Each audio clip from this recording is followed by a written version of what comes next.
Όχι, φίλε, καταρχήν η ροντιάρη τώρα στον εκεί. Έλα, ναι, το έβγαλα. Το βεβαίως είναι αυτό, ότι υπερδιαμορφώνει ή πιθανόν να παίρνει και άλλους θορύβους και αλλοιώνει και τη διαμόρφωση. Κάπως έτσι, εντάξει, εγώ δεν μπορώ να το ρυθμίσω ή έχει δεν έχει εμένα. Κατάλαβες. Και από δοκιμές που έχω κάνει βλέπω ότι δεν... Άλλες φορές σου λέω αν έχει ησυχία πολύ και μπορεί να το βάλω. Κάτσε να βάλω μία τώρα και το άλλο το μικρόφωνο, δεν ξέρω.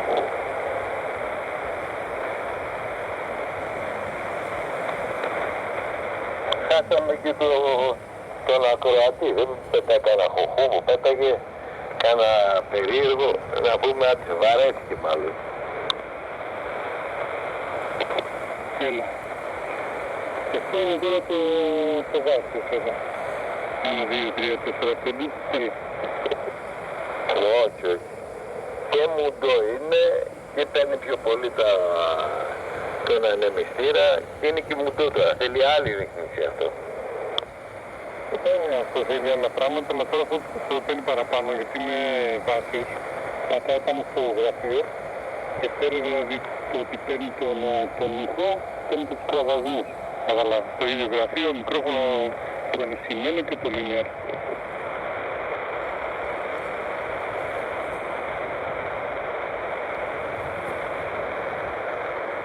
Μισό.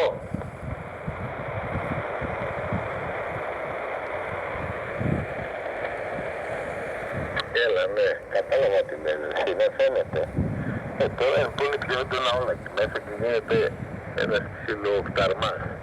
Δηλαδή, δεν μπορεί να φτιάξει διαμόρφωση όταν πιάνει χώρο, κάνει τέτοια, δεν μπορεί να το καταλάβει, να πει θέλει εκείνο ή τ' άλλο.